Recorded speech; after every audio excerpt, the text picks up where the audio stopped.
C'est des jeux où on doit retrouver les deux vignettes, la même pour les memories. Là. Alors là, moi, je suis perdue. Alors, une réplique de la douleur qui vous reste en tête. J'ai ce prologue, forcément, qui est... Forcément, je vais l'oublier. J'ai retrouvé ce cahier dans 2 armoires des... Voilà, tu vois, j'ai oublié. J'ai retrouvé ce cahier dans 2 armoires de Neuf-le-Château. Je n'ai aucun souvenir de l'avoir écrit. Je sais que je l'ai fait, que c'est moi qui l'ai écrit. Voilà, je reviens à ce désordre phénoménal de la pensée et du sentiment, je suis en plein dedans. Je savais qu'il savait.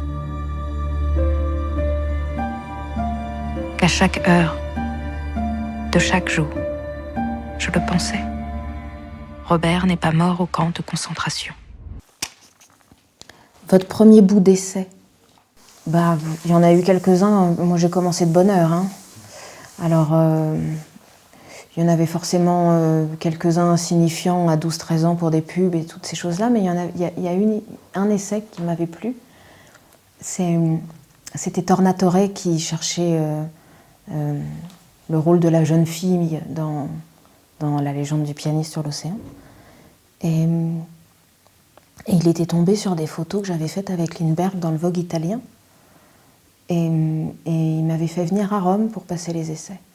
Et puis, arrivé dans le bureau, et il me dit bonjour à ma mère, et puis il me voit et il se rend compte que j'ai quelque chose de très très juvénile, et que pour jouer comme ça une image qui représente aux yeux de Tim Ross quelque chose d'amoureux, et il y avait une ambiguïté qui n'était pas tout à fait possible.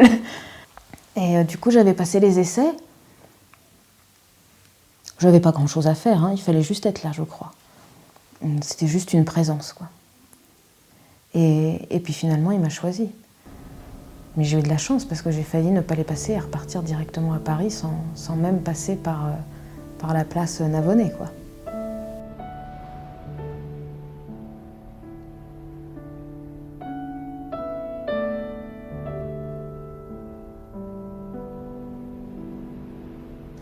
Alors je continue ? Oui. Un rôle qui ne vous quitte pas. Il y a des rôles qui te laissent plus ou moins une empreinte comme ça, indélébile. Hein. Mais forcément, ce dernier, il y avait quelque chose comme ça qui te marque un peu au fer rouge, ne serait-ce que parce que déjà tu joues un rôle immense, et puis c'est pas anodin non plus de traverser un film comme ça pendant 1 an qui s'appelle La douleur. Il y a quelque chose, à un moment, ça s'inscrit quand même dans ton corps. C'est pas comme peuvent le penser mes parents, t'apprends ton texte, tu dis ton texte, puis tu rentres à la maison et tu dors bien. C'est pas si simple. Mais à la fois, je n'ai jamais été ni fatiguée ni déprimée. Ça, je ne l'ai pas ressenti.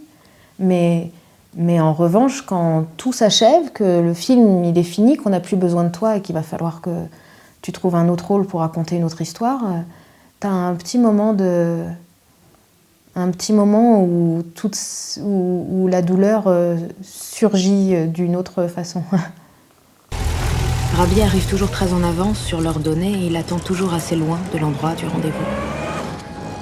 Quand c'est dans la rue, il est toujours plus loin que l'endroit indiqué. Quand c'est dans un café, il est par exemple sur l'autre trottoir, mais pas devant le café. Il est toujours là d'où l'on voit le mieux celui qu'on attend. Un réalisateur au-dessus de tous les autres. Bon, je ne vais pas aller chercher bien loin, mais moi j'ai une fascination pour mon metteur en scène. Je trouve que Finkiel est rare. Et lui, il a tellement une façon d'envisager le cinéma différente du fait que, ne serait-ce que parce qu'on est peu sur un tournage avec lui. On n'a pas de machinot, on n'a pas de script, on n'a pas d'électro, on n'a pas de maquilleur, on n'a pas... Je veux dire, on est très très peu, ce qui fait que le noyau est extrêmement fort. Et là, il y a quelque chose où le fait qu'on soit que 5-6 dans la confection, ça nous rend encore plus forts et plus impliqués. Enlever ta cravate. Pourquoi elle est bien, non? Je te plais pas? Si, mais elle est un peu coincée. Regarde, tu veux dire? Non, juste coincée. Ah, je suis pas assez classe pour tes nouveaux amis. Arrête tes conneries un peu là. Alors, Duras ou Despentes? Alors forcément, je me suis plus attardée sur Duras ces derniers temps que sur Despentes. Duras, il y a quelque chose où, quand on est adolescente, on y vient, quoi qu'il arrive. C'est un peu comme une Sagan avec Bonjour Tristesse. C'est un moment où, quand on est comme ça à l'éveil de la sexualité, ou qu'on est dans les prémices comme ça de quelque chose de sensuel, de charnel, on en vient toujours à cette lecture très féminine, mais pas uniquement féminine, juste on a besoin de s'y réfugier, je crois. Ah, la chanson Anti-Spleen. Alors, la chanson Anti-Spleen, il y en a plein, mais en ce moment, quand je me réveille, j'aime bien dans la cuisine mettre le Smokey Robinson, Bad Girl. Elle me met de bonne humeur. C'est en ce moment, la semaine prochaine ce sera une autre, mais ces derniers jours c'était ça.